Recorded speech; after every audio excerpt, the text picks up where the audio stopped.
Hola, bienvenido y bienvenida una semana más al Ciclismo Evolutivo. Ya sabéis, el podcast donde unimos práctica, ciencia y experiencia para hablar sobre entrenamiento, nutrición, psicología y en definitiva todo aquello que tenga que ver con el rendimiento en ciclismo. En el episodio de hoy contamos con Uxue Ochoa. Uxue es psicóloga deportiva y trabaja con numerosos ciclistas profesionales. Con ella vamos a intentar hablar de los principales problemas que tenemos los deportistas a nivel mental en competición. Especialmente hablaremos de dos temas súper importantes. Uno es el miedo que sufrimos tras una caída, ¿vale? La pérdida de confianza. Y dos, cómo podemos utilizar el trabajo mental a la hora de mejorar nuestro rendimiento en última instancia, ya sea tanto a nivel de soportar las casuísticas de la competición como a nivel de rendimiento puro y duro. Sinceramente, creo que ha sido uno de los mejores episodios del podcast y os recomiendo que os quedéis hasta el final porque lo que nos da Uxue en esta ocasión es una clase magistral y sobre todo muy práctica para ciclistas. Así que sin más, os dejo con la entrevista.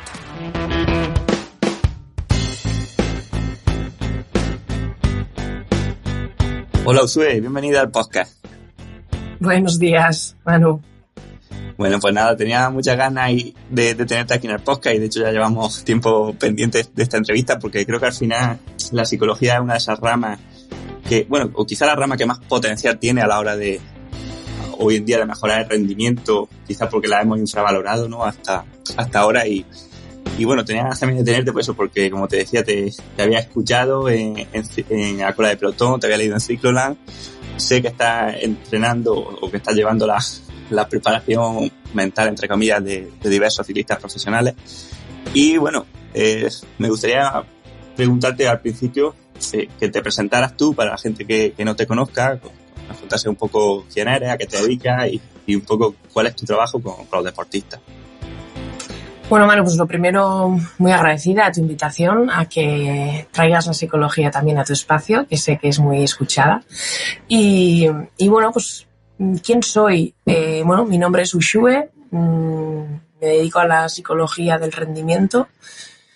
Sí que es verdad que empecé a trabajar en el ámbito deportivo y luego pues he podido ir haciendo un puenteo del mundo deportivo al empresarial, ¿no? Pero mayormente sigo trabajando con deportistas a nivel individual como en grupal y siempre me ha, digamos, llamado la parte no patológica de la mente, es decir, en la optimización de nuestros recursos, habilidades, capacidades conscientes e inconscientes. Por lo tanto, por eso me suele gustar decir que soy psicóloga del rendimiento humano, ¿no?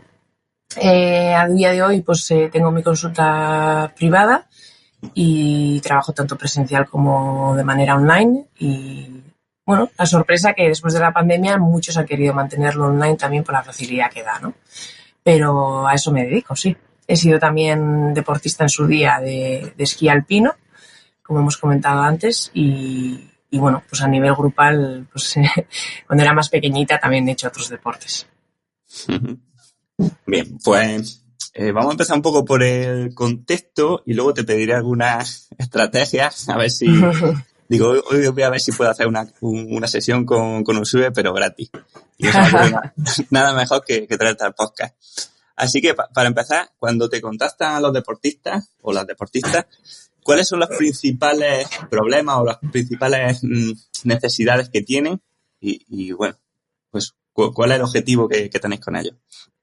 Bueno, concretando un poco cuáles son las necesidades de un ciclista, vamos a decirlo así, o una ciclista, son varias. Está siempre la parte de tengo un problema, bien sea pues que me he caído y esa caída ahora me ha generado un miedo que más o menos la controlaba, pero me he empezado a descontrolar y entonces necesito que me ayudes a gestionar porque eso ya no me ayuda en la colocación, en los momentos de tensión, de pelotón, etcétera.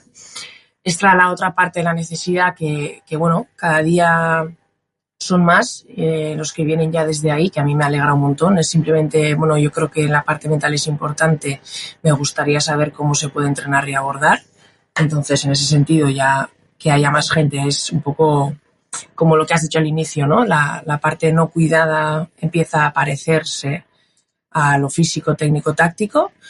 Y bueno, luego hay diversas, ansiedades, de alguna manera, pues en los momentos precompetición, en los momentos en el que de repente el director te ha dicho o la directora que hoy van contigo y te dan ese rol de liderazgo que quizás tú mismo no lo vives en ti y hay que salvar el día.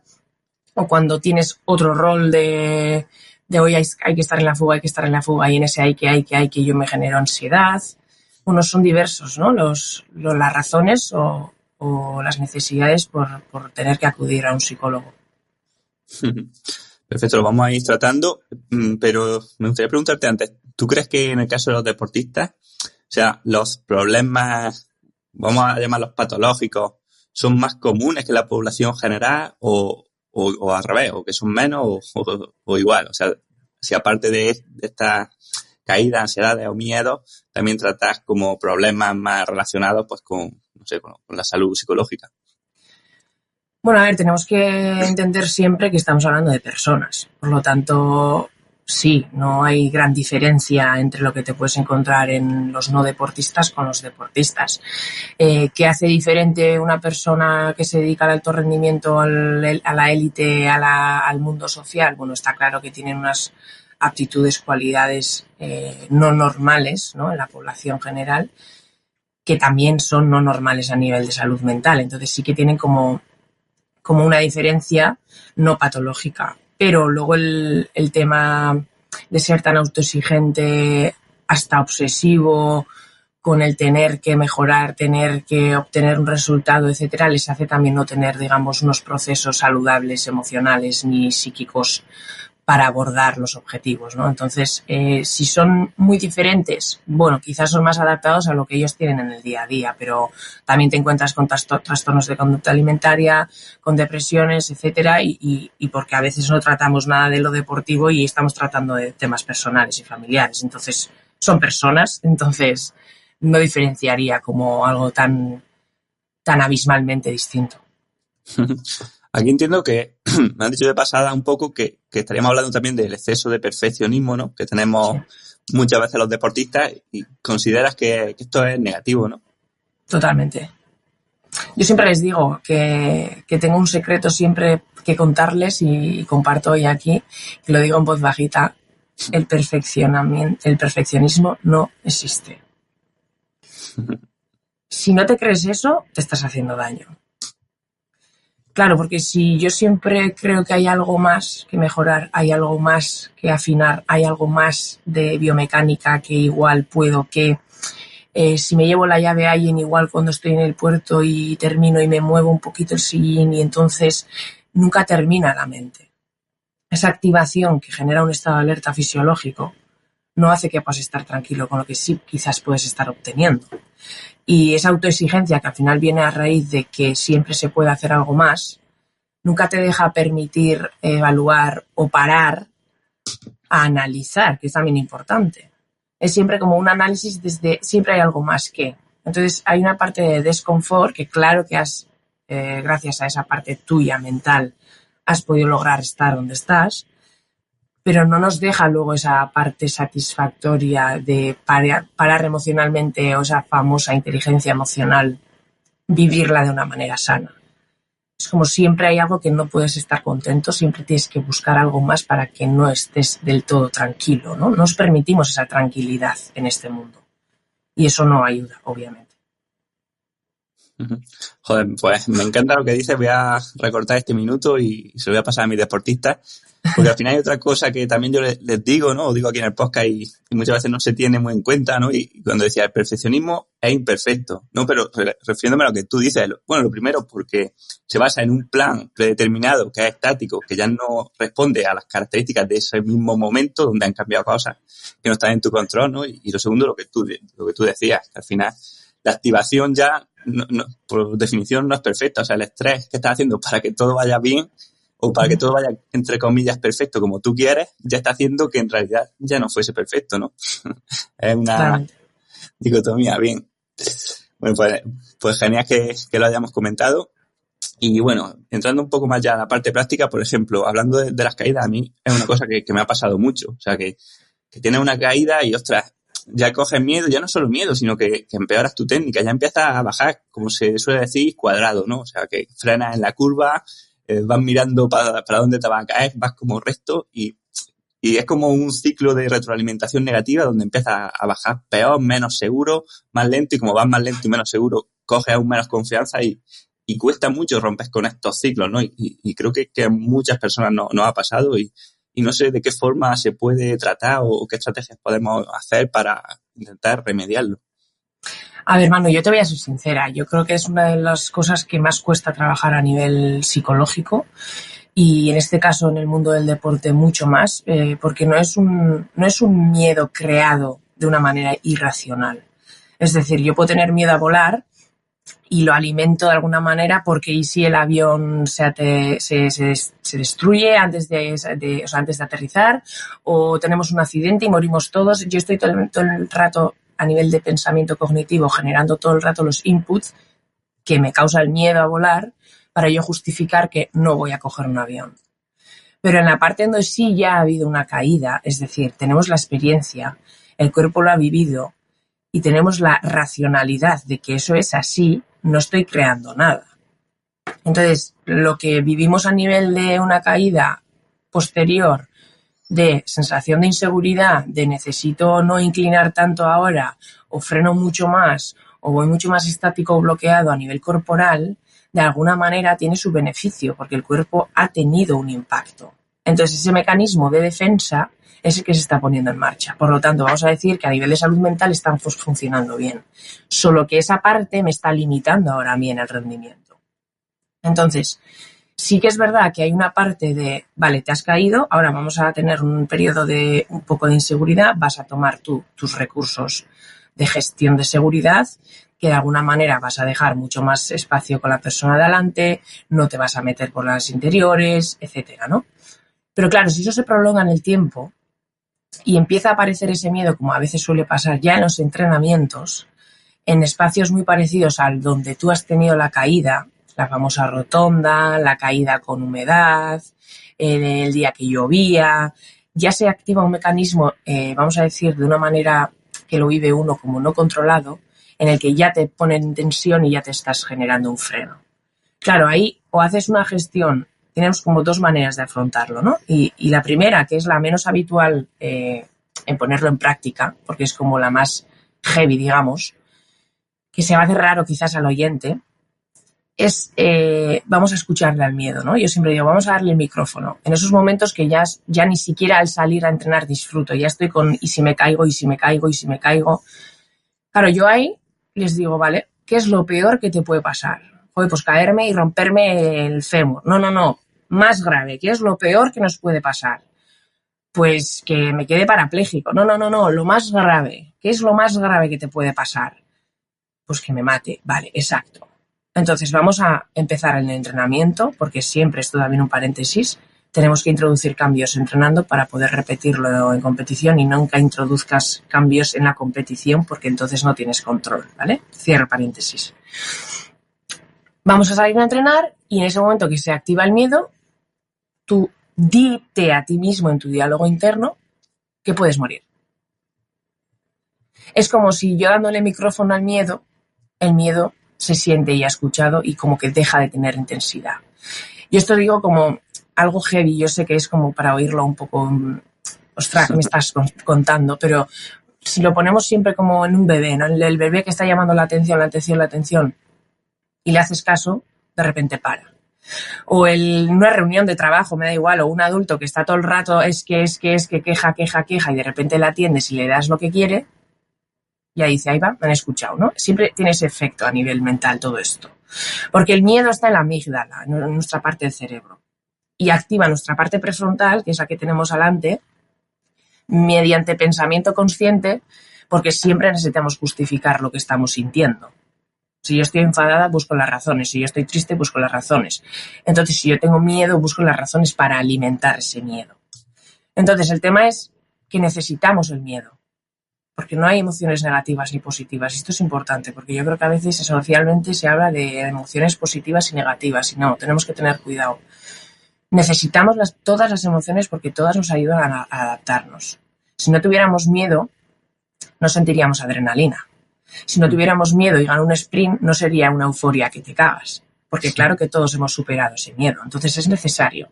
¿Cuándo empieza a, digamos, limitarnos? Cuando ya el miedo me gestiona a mí en vez de yo a él. Y toda persona que ha tenido una caída o incluso una lesión, a la hora de volver, siempre se siente como desubicado, ¿no? Yo digo la palabra desubicado. Pero luego ya me voy encontrando, porque esto se me hace familiar y ahí gestiono el miedo. Pero si ese miedo ya me empieza a limitar en que no puedo conectar con situaciones de carrera, porque estoy mucho más alerta a los riesgos que hay, mi foco de atención está todo el rato en dónde puede haber nuevamente una caída y ya estoy siempre en la parte trasera del pelotón comiéndome todos los látigos, ostras, ahí el miedo te está ganando a ti. Entonces ahí tenemos que hacer este trabajo. Uno es, piensa que te vas a matar y ya está. Así de simple, heavy, pero a nivel psicológico tiene sus frutos. Cuando es ya muy limitante. Y el siguiente es trabajar el miedo, entre comillas, engañándolo. Es decir, yo siempre uso este ejemplo que creo que es bastante gráfico, que es cuando nosotros, normalmente en verano, ¿no? Cuando nos pica un bicho, nos sale el ronchón rojito en el cuerpo y nuestro cuerpo empieza a funcionar, ¿no? Llegan unas informaciones por neurotransmisiones a nuestra mente y en la mente hay un aviso, oye, que aquí ha habido una amenaza, necesito que arrasques esa parte del cuerpo. Y nuestra parte prefrontal, que es la que piensa, la que razona y decide, pues coge la mano y va a la zona e intenta rascar. Bien, ese es el mecanismo normal que tenemos, automático, no aprendido, generado por nuestra propia mente. Acción-reacción, ¿no? Ahí tenemos dos cosas que poder hacer. Una parte el autocontrol y el otro trabajar el foco de atención. Si trabajamos el autocontrol es, vale, a mí me ha picado un bicho, esa información ha llegado a mi mente y mi mente quiere rascarse. Pues en ese quiere rascarse yo decido no. Y puedo estar mirando la zona de la picadura y no rascarme. El rato que uno puede aguantar. Final, resultado, no me ha rascado, pero claro, el autocontrol hace que sí haya sufrido, porque el picor estaba. Y cuando tú has decidido no rascarte, es como si el picor aumentara de picor, ¿no? Vale, conseguido autocontrol, genial, muy importante en el deporte también. Pero la manera más sana, vamos a decirlo así, es ese autoengaño, entre comillas, de, llega la información, pero yo voy a decidir que como es normal que a mí me pique, porque ha habido una amenaza, voy a cambiar mi foco de atención, en vez de a que me pica, a otra zona. Y ahí tenemos dos opciones, trabajar del foco interno o foco externo. El foco interno sería, pues me voy a centrar en otra parte de mi cuerpo que esté más alejada de esa picadura. Si está en la pierna, pues en la parte del hombro, la nariz, la boca.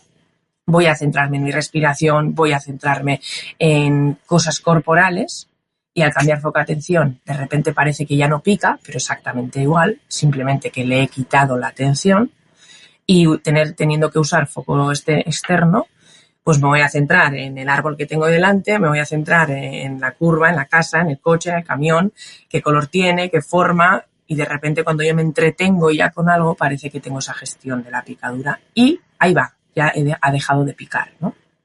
Esto es un poco lo mismo con el miedo. Sabemos que se va a activar, hay una razón de amenaza, lo has vivido, has tenido una caída o la has librado, pero has visto a tu compañero de equipo cómo ha terminado hoy en la habitación. Entonces ese input no la podemos evitar, sabemos que estamos apuntados a ciclismo, por lo tanto sabemos que va a ocurrir en algún momento de nuestro recorrido deportivo, pero ¿yo qué hago con ese input? Y eso es lo que entrenamos un montón. Que tú tengas la capacidad de, en el momento que aparezca el input del miedo, puedas cambiar tu foco de atención a otro lado, ¿no? Según en qué momento de carrera estemos o de entrenamiento, la intensidad en la que estemos compitiendo, por ejemplo, y la carrera esté muy lanzada, etcétera, tu capacidad de pensar va a disminuir, por lo tanto, seguramente que el miedo o es muy, muy limitante y te saca de carrera de alguna manera, o no es tan limitante y aunque esté, te permite estar, o la carrera no va tan lanzada, tienes esos pensamientos como flashes, que suelo decir yo, pero tú por el hecho de entretenerte, que ahí sí pongo un mogollón de ejemplos a cada paciente y deportista con la que trabajo, pues si te viene bien el trabajo del foco externo, pues empieza a sumar los 3 números del dorsal del delante, por ejemplo.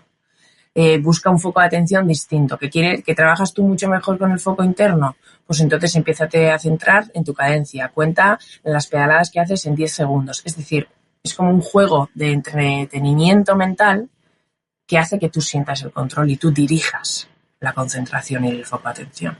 Pero claro, para eso necesitamos saber yo quién soy, si funciono mejor con el foco interno, si funciona mejor con el foco externo, si no necesito ningún mecanismo porque sé gestionar por el simple autocontrol. Esto es uno de los temas que ya ves, abarca muchísimo, pero es el que más nos limita, porque hay una razón, no es algo creado. El miedo, en este caso, tiene voz, porque lo ha vivido, lo ha experimentado. Entonces, el cuerpo no quiere volver a esa situación donde ha cogido daño, lo quiere evitar. Y nosotros le volvemos a meter ahí, y una y otra vez, ¿no? Entonces, bueno, es complicado. Los resultados no son tan rápidos como los trabajos de ansiedad precompetitiva, etcétera, pero sí que permite esa parte mental explorar y de alguna manera volver a poder sentir que yo gestiono mi mente.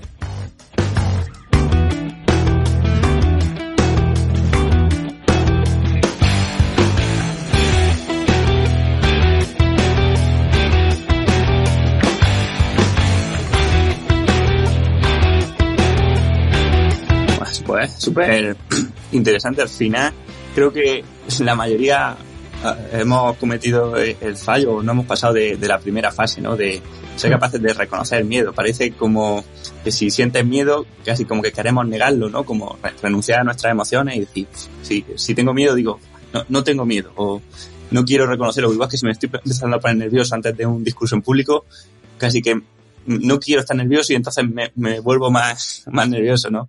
Y al final lo que tú dices, ¿no? Que el miedo es pues, una emoción, pero que también es un dato, ¿no? Que nos está diciendo, oye, que esto es normal, que a lo mejor que tengas miedo porque te caíste, porque esto es peligroso, pero a pesar de ello, puedes seguir, ¿no? Puedes implementar es que es eso, ¿no? O sea, yo de hecho me adelanto a veces. Piensa que vas a tener miedo, porque eso es normal. O sea, es lo que acabas de decir, ¿no? Si yo estoy en un momento nervioso y digo, cálmate, estoy teniendo el efecto contrario. Estoy aumentando mi ansiedad, estoy activándome mucho más. Si yo sé que voy a hablar en público y eso va a suponer una inquietud, un nerviosismo que me sirve para activarme de una manera sana y que eso va a ser lo normal, es que el cerebro humano funciona muchas veces, esto es normal o no es normal, ¿no? A mí cuando me vienen muchísimas veces, me ha pasado esto, es normal, y escuchan mi voz, sí, ya está. Ya está. Y a veces no hace falta ni terapia, algunas veces. Vas bien, ya está. Pero es como una confirmación de que esto que me pasa es normal. Sí, entonces me tranquilizo. Por lo tanto, si has tenido una caída y esa caída te ha generado una lesión o unos golpes bastante importantes y no ha sido de la mítica chapa de pintura que has podido salir al día siguiente, porque está la siguiente parte que no he comentado, ¿no? ¿Cuánto pasa de la caída a volver a estar con dorsal? Porque claro, si tengo una caída en el Tour, en la Challenge de Mallorca que acaba de pasar, o en otra carrera que simplemente, aunque haya sido un golpe fuerte, me permite volver a estar el día siguiente o a la semana en competición, ese miedo no tiene tanta capacidad de invadirme, por decirlo de alguna manera. Pero si pasa mucho tiempo de una caída, porque te has roto una parte del cuerpo que ha tenido que terminar en un quirófano, y a la vuelta de la competición es mucho más abierto, que no tenemos quizás ni fecha, claro, ahí sí que el miedo está teniendo mucho más poder, porque se alimenta en mira todo lo que estamos pasando, ¿no? Y ahí claro que es mucho más limitante. Pero vamos, que a uno u otro, a la hora de volver, siempre va a terminar frenando mucho más. Entonces tú mismo decirte, esto es normal, ya es un paso terapéutico. Bueno, esto lo vimos en la Vuelta a España, por ejemplo, me parece que fue de Roglic, que se cayó en una etapa porque iba arriesgando un montón y a la siguiente curva se volvió a meter a tope, ¿no? Y es como lo que tú dices, mira, así no le cojo miedo. Hombre, eso es una gestión bastante irreal en muchos casos, ¿no? Porque, a ver, también es el foco de atención en qué lo tenía, ¿no? Que eso muchas veces vemos la toña. Yo me acuerdo, creo que fue Vuelta a Burgos Bardet también, que iba ganando, se cayó, se puso de pie y no perdió ni creo que ni 2 o 3 segundos cuando por detrás venían enseguida Landa y algunos otros dos, ¿no? Recuerdo esa Vuelta a Burgos, creo que fue, sí. Claro, si yo tengo el foco de atención y estoy disputando la carrera, estoy disputando la general, ese estímulo es tan grande que esa caída en ese momento no me saca de carrera. Me reubico y sigo. Claro, si la caída es yendo en el tercer grupo, en grupeta, ya estoy mucho más desconectado de la carrera. Entonces conecto mucho más con lo que está pasando en el momento. Pero en ese momento de disputa estoy mucho más en el estrés de resultado que en el propio golpe que me ha pasado. Porque luego pasa en meta y es cuando se empiezan a mirar qué parte de cuerpo tengo mal, ¿no? De alguna forma. Entonces, claro que la readaptación de un momento imprevisto depende de qué te estés jugando en ese momento. Sí, es verdad que al final, muchas veces en carrera, ni siquiera, a lo mejor uno puede tener miedos, pero luego en carrera entra en el flujo ¿no? Si lo puedes llamar así. Y bueno, parece que como que viene todo rodado y no lo estás pensando en el miedo. Tienes que tener espacio para pensar en el miedo. Y yo siempre digo, ¿no? Que ahora no nos vemos, Manu, tú y yo, pero la capacidad de pensar que tenemos tú y yo ahora es amplia, ancha. Cuando empezamos a meter esfuerzo físico, se va reduciendo. Y cuando ya estamos en máxima competición por el simple hecho de estar compitiendo y ya estamos entrando en un esfuerzo donde puede ser agónico, ¿no? Ahí la capacidad de pensar es de una banda estrecha. Y en esa banda estrecha solo cabe lo automático. No puedo empezar a pensar. Porque estoy en un momento que voy en fuga, por detrás me vienen 2 y tengo 10 segundos y faltan 2 kilómetros y no tengo capacidad de pensar. Funciono mediante automatismos. Entonces, claro, en ese sentido, el miedo puede entrar o puede aparecer como flash, que puede aparecer y limitarte, vamos, y sacarte carrera, pero es mucho más difícil porque tú vas como más de un automatismo, no hay capacidad de pensar, porque en el momento que pienso, bajan los vatios, o sea, eso está comprobado. Si esa banda ancha la tengo ancha porque yo ya he hecho mi labor y le he colocado a mi compañero y ahora voy al tran en el grupo de atrás, pues ahí el miedo me puede hacer mucho más estragos, porque al final mi banda ancha se ha hecho más amplia y mi capacidad de pensar se ha aumentado. Totalmente. Además que eso es algo que dices, que está súper comprobado, ¿no? Que cuando pasamos más o menos de umbral ya el foco de la tarea se vuelve más automático, foco interno y cuesta mucho pensar. Y precisamente de esto último, ¿no? Y de rendimiento que hablas contigo en esta segunda parte del podcast, y es que me imagino que una de las consultas más importantes que te hacen, ¿no? O más frecuentes es cómo puedo utilizar la psicología deportiva para mejorar mi rendimiento. ¿Es posible? A ver, yo siempre digo que creo que es importante aclarar, porque sí es verdad que ahora como que desde las Olimpiadas de Río empezó a moverse más esta parte del trabajo mental y la pandemia ha hecho, ¿no?, que pusieran un poco foco más en nuestro sector. Yo personalmente entiendo el rendimiento como una suma de diferentes factores. Y factores pueden ser, obviamente el físico es el que siempre nos han dicho, el que más, digamos, valor se le ha dado. La estrategia, la táctica, el descanso, el higiene del sueño, la alimentación y otra más, la psicología, ¿no? La parte psicoemocional. Pero es otra más. Entonces yo siempre resumo el hecho de trabajarte a nivel mental no va a hacer que obtengas el rendimiento. Pero el hecho de que no trabajes la parte mental puede hacer que no logres el rendimiento deseado. Pero no es que trabajo ahora la parte psicológica y ya voy a obtenerlo. Ahí tenemos una confusión importante. Al igual que tú puedes estar muy bien físicamente, que un pensamiento limitante o una desconcentración o un funcionar desde el impulso puede hacer que gastes balas como un cosaco y no puedas estar con donde estemos bien. Porque yo siempre digo, a veces competimos mejor sin estar en forma que estando en forma. Porque al estar en forma a veces gasto mucho más y entonces no me he cuidado. Y cuando siento que no estoy en forma, cuido más, soy más precavido con los impulsos y entonces es a veces cuando obtenemos el rendimiento. Pero entonces tú puedes tener un estado de forma bastante, importante, que si no controlas esa parte no vas a lograr el resultado. Y al revés, tú puedes estar lesionado trabajando un montón la parte mental y no obtenemos el rendimiento. Entonces, claro que sirve para poder en la suma total estar cerca de nuestro rendimiento óptimo. pero es una más de todas ellas que he nombrado. Sí, quizás deberíamos verlo como una multiplicación en vez de como una suma, ¿no? O sea, total. Digamos, la parte psicológica, pues si es un 0, aunque por muy fuerte que esté físicamente, está en un 0. Y aunque está en un 100, si físicamente está en un 0, pues lo mismo. Exacto. Sí, sí, bien. Y bueno, ha sido muy importante, ¿no? Todo lo que consiguió Nadal hace 2 domingos, no sé cuándo fue, pero es que precisamente era eso. O sea, él salió con dolor y jugó 5 horas y se supo readaptar, y luego la palabra famosa de la resiliencia, que lo aplicaba muy bien. Es que a veces es eso, o sea, tú sabes dónde estás, tienes que ser muy sincero con tu estado de forma, no solo físico, también mental, cómo has descansado, cómo has comido, cómo venimos de viaje, cómo has descansado, si has cogido el masaje o no. Todo esto suma, y luego tu actitud, que siempre se ha dicho, ¿no? Multiplica. Claro, pero hacia arriba o hacia abajo, te potencia o te limita.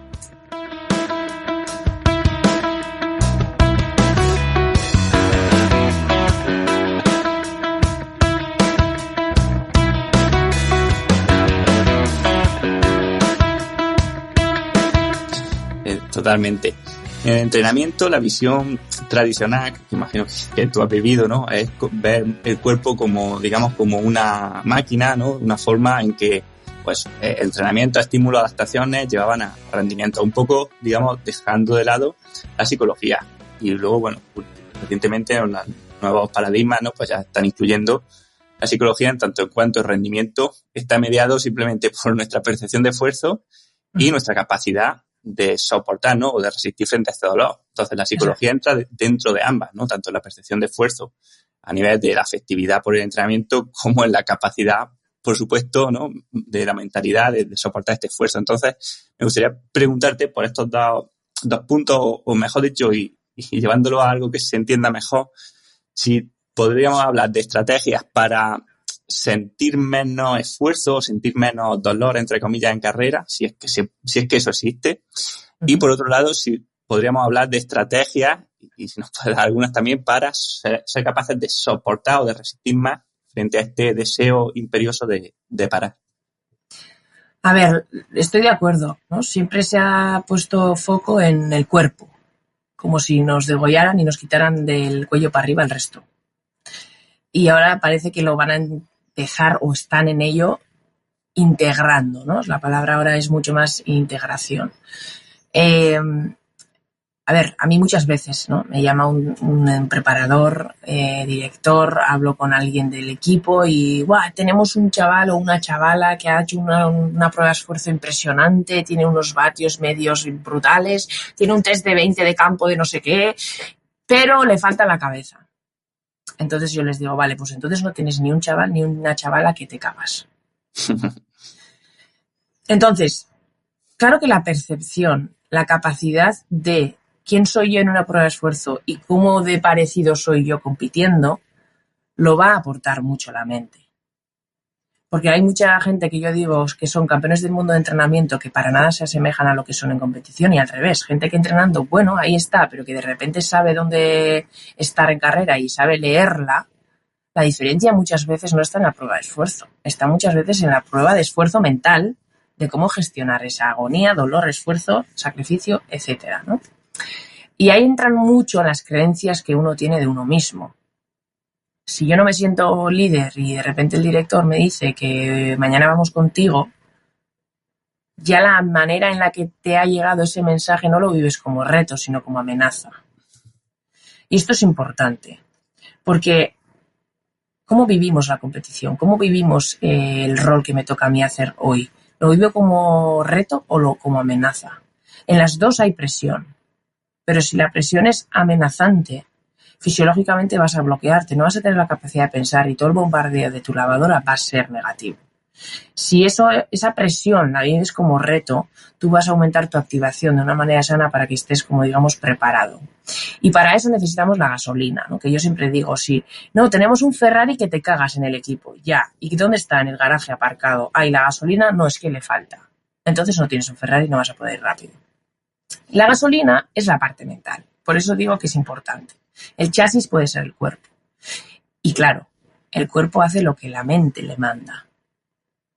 Si tú estás en un momento de carrera en el que crees que a 15 kilómetros va a estar el punto decisivo, pero estamos a 19 y te arrancan delante tuyo 4 y se suman otros 2, ahí te han puesto un anzuelo que o lo muerdes o no. Ahí tienes tú que trabajarte tu capacidad de adaptarte a lo que has decidido, es decir, tú tenías otro esquema mental, pero está sucediendo otra cosa, por lo tanto decido. Actúas de una manera impulsiva porque ya hay movimientos y yo me uno, o, y esta es la madre del cordero, trabajas la parte de la renuncia. Yo renuncio a ir, pero no es una renuncia de como ya no voy, me abro y a grupeta. No, es una renuncia de yo sé que puedo, pero no salgo. Eso es muy potente a nivel psicológico, es muy difícil de llevar a cabo porque siempre tenemos esa parte de descontrol que no puedes tú controlar la carrera.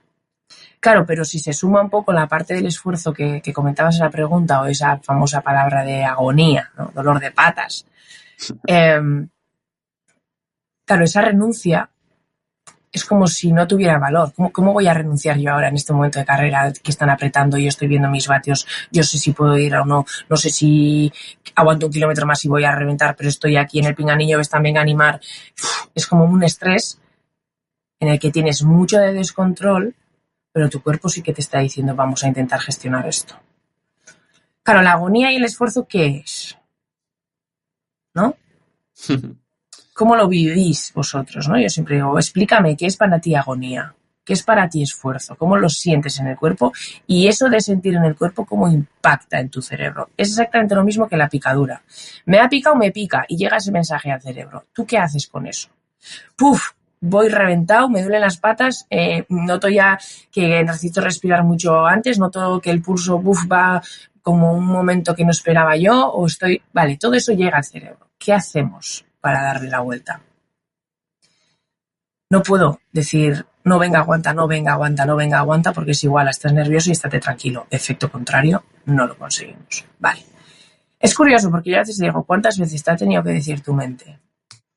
No puedo, ábrete, no puedo, ábrete, no puedo, ábrete, y has terminado no pudiendo y abriéndote. 3 veces, te ha dicho 18 veces, te ha dicho 7 veces. ¿Cuántas veces, no? Es difícil en ese momento contarlo. Pero ¿cuántas veces te ha dicho para terminar haciéndolo? En la primera te abres y tal, normalmente no. O esas frases que a veces dicen los propios corredores, ¿no? De, oh, no, hoy no he ido de patas, ha sido como, he ido de cabeza. ¿Qué es eso? Vale. Si hago la capacidad de autocontrol, que lo tengo que tener súper desarrollado para aguantar ese dolor de patas y seguir allí, o vuelvo a intentar ser consciente del dolor de patas e intentar minimizar lo que nunca vas a anestesiarlo con el trabajo del foco interno y externo que hemos dicho al inicio. Sabemos que en momento de agonía no podemos empezar a sumar a los dorsales del delante. Pero ahí es importante, porque nuestra mente va a funcionar siempre con todos los estímulos que le digas, los vive de manera alcanzable o inalcanzable. Si lo vive inalcanzable, lo va a rechazar. Si lo vive alcanzable, va a decir, bueno, venga, va. Esto se puede escenificar muy bien entrenando. En un test, me da igual, de 5, 10, 20 o un puerto de 12 minutos, me da igual. ¿Cómo uno se alimenta entrenando? Por eso es importante conocerte entrenando. Normalmente tú te fijas en el tiempo que llevas de subida, en el tiempo que llevas de serie o en el tiempo que queda. Porque, dime. Yo depende, o sea, creo que al principio hasta a lo mejor la mitad en el tiempo que llevo y a partir de la mitad voy descontando. Exacto. ¿Y por qué cambia ese foco? Porque al inicio no hay ese punto de agonía. Y cuando empiezas a ver cuánto queda. Es decir, quiero huir de aquí y dime por favor cuánto falta. Sí. Es una manera de tu mente decir, ¿qué me estás haciendo a mí? ¿Qué te estás haciendo daño a ti? Vámonos de este punto. Y de este punto para salir, busca el cuánto queda de restante. Vale. Pero claro, si yo te digo, no, Manu, que quedan 2 minutos y medio, y tú ya vas que no puedes más, ¿qué información te llega a tu mente? No puedo. Y anticipa el sufrimiento que aún te queda. O sea, ya no es el que estás sintiendo en ese momento, sino decir, hostia, 2 minutos más, así es como que te viene de golpe esos 2 minutos, ¿sabes? Si no puedo ni 2 minutos, ni 2 segundos más, ¿no? De repente empiezo a hacer como una valoración que me distrae un montón porque vivo ese estímulo como inalcanzable. Y eso muchas veces no nos hemos dado cuenta, porque quizás como director puedo hablar del pinganillo diciendo, venga, que queda 1 kilómetro, y esa persona lo vive como, ¿qué me estás contando de 1 kilómetro? Pensando tú que le estás dando un estímulo de venga, ánimo, o le dices, venga, hasta esa casa que tienes delante, venga, hasta la rotonda, venga, ahora métete la cabeza entre los codos y no mires hasta la siguiente rotonda, venga, hasta, es decir, tenemos que poner, porque por eso muy bien tienes que conocer al corredor, porque el estímulo del pinganillo es en esos momentos cuando puede hacer su función, porque hemos dicho que el corredor no tiene ya en ese momento capacidad de pensar, y a veces esa voz es importante, la que va en el coche, y decirle cómo de alcanzable puede ser para ti un mensaje. Si yo estoy haciendo un entrenamiento solo, ese es el estímulo, ¿no? Yo puedo coger una curva y la siguiente verla como que está muy lejos y entonces decir, la madre del cordero, ¿cómo me va a costar esto? O simplemente decir, venga, hasta ese árbol, venga, hasta ese coche rojo, venga, hasta esa casa. Es decir, ver que eso que te propones lo puedes absorber, es alcanzable, por lo tanto retante. Como cuando haces una prueba de esfuerzo y te dicen, venga, 4 segundos, 3 segundos, venga, 2, y tú ya estás diciendo que ya no puedes más, pero como ves un 4, 3, 2, 1 viable, te agarras a ese estímulo. Es súper importante conocer qué puede ser alcanzable para mí, y eso lo vive uno mismo. Es decir, lo que has dicho, Maru, en el momento que yo ya no me estoy centrando cuánto tiempo llevo, sino cuánto queda, ya se está activando esa parte. Porque para que tú llegues a decir me duelen las patas, psicológicamente lo has empezado a sentir antes, pero como es una manera, vamos a decir, más leve que el dolor físico, no lo podemos vivir como prevención. Pero si te pones retos alcanzables, visuales, pueden ser numerales, pueden ser de foco interno y centrarte en ti. Venga, la cadencia, que no baje de no sé cuánto. Sube de piñones, que así aguantas mucho mejor el dolor de patas. Pero claro, todo esto lo tenemos que entrenar. Porque luego las circunstancias de carrera pueden ser tropecientas mil y ninguna controlas. Sí, al final, es que como tú dices, lo que es rendimiento en última instancia es muy plástico, ¿no? Y como decías, en un test o en un esfuerzo máximo, en una carrera, si veo que quedan 200 metros hasta arriba o alguien me dice que quedan 200 metros, a lo mejor voy al límite a punto de quedarme, pero soy capaz de hasta de sprintar. Pero si veo que quedan 2 kilómetros, me paro, ¿no? O bajo el ritmo. Y claro, el esfuerzo que estoy sufriendo es el mismo, pero cómo reacciono, ¿no? Es muy diferente. Yo siempre digo que la mente es muy... ¿cómo diría yo? Es muy infantil en ese sentido. Todos de pequeño hemos dicho a nuestros padres en algún momento, ¿cuánto queda? Y te dicen siempre, ¿qué te dicen siempre? Poco. Porque como te digan mucho, vas a dar una tabarra impresionante. Ese poco es como, vale, me callo un rato más, pero voy a preguntarte otra vez, ¿cuánto queda? Y me vuelves a decir poco, vale, pero ese vale es el que necesitamos. Claro, eso en rendimiento tiene que ser mucho más corto en sentir que es alcanzable. ¿Por qué? Porque nuestra mente no diferencia entre la realidad y la ficción. Secreto con lo que le decimos. Por eso nos da también la capacidad de visualizar, por ejemplo, ¿no? O reconocer una etapa sin tener que estar ahí mismo. Ahora mucho se lleva el observar por el Google Maps con que me voy a encontrar en una vuelta a Galicia, yo qué sé, ¿no? En amateur. Me permite visualizar, porque yo de repente veo que a los últimos 800 metros es una curva con una farmacia que hace esquina y luego es más o menos en la iglesia meta, y eso lo he hecho en casa con el Google Maps. Luego cuando esté ahí, tengo en input de, vale, esto me suena, de alguna forma. Porque si no, ¿para qué se reconocen las carreras? Yo siempre digo, ¿no? Y eso sí que creo que lo publiqué en Cicloland cuando me pidieron hacerlo, lo que hizo Roglic el año pasado de ganar la Vuelta al País Vasco, cogerse el coche e irse a reconocer la etapa del Tour de la crono, luego la siguiente y la siguiente con 8 horas de coche entre una de ellas. Bueno, una locura, ¿no? Pero claro, ¿qué es lo que reconocemos? A nivel físico, ¿dónde puedo ir apretando? ¿Dónde puedo liarla? ¿O estoy reconociendo para tener ese sentimiento de esto se me hace conocido, por lo tanto no es tan descontrolado y me siento en parte como si estuviera en casa? En el reconocimiento hay mucho, mucho, mucho mental, muchísimo mental, pero hay que cuidar.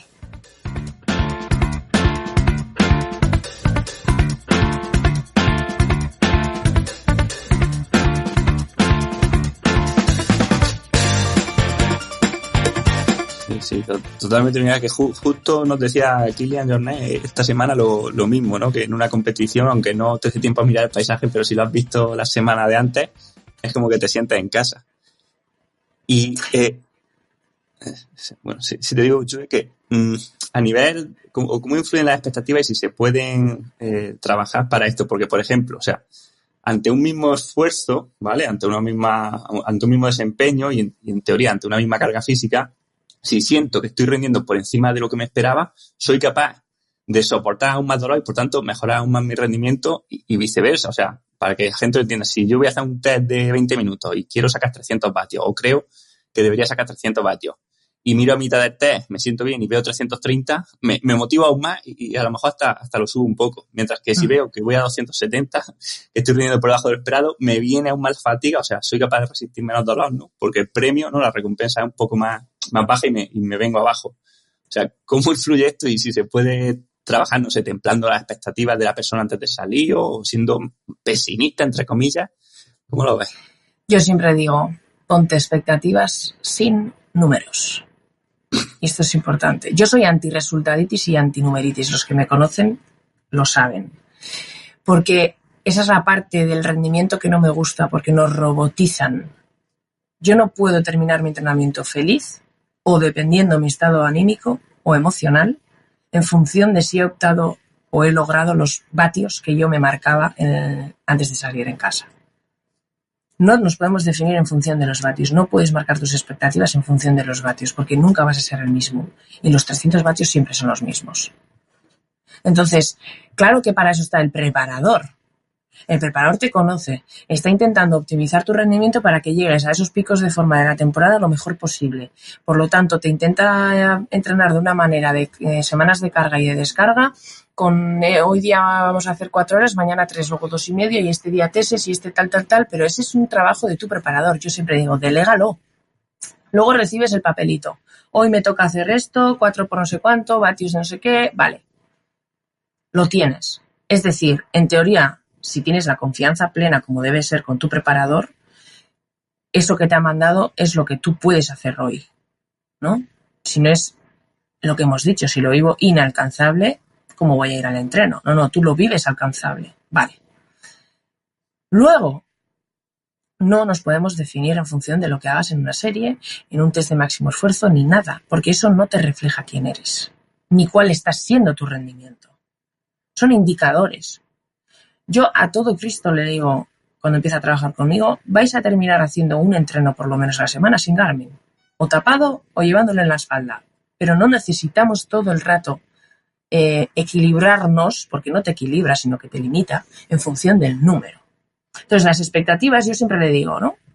Ahora la mayoría se van a Jaén, se van a Almería, se van a Vuelta al Garbe, o las chicas han tenido también ahora justo Almería, Murcia, etcétera, ¿no? ¿Cuál es tu objetivo? Porque claro, para el entrenamiento sí decimos medio vatios, pero para competición nunca hablamos de vatios. Entonces ya estás generando un input psicológico distinto y el que más haces es en el que entrenas. Claro que necesitamos saber cómo uno se funciona, ¿no? Cómo uno puede manejar los 20 minutos para un poco reflejar en competición que si la carrera va lanzadísima a no sé qué vatios, yo saber dónde me puedo colocar o dónde me tengo que regular. Perfecto. Pero ¿quién soy yo? No puedo esperar a responder hasta que vea el Garmin del entrenamiento de hoy.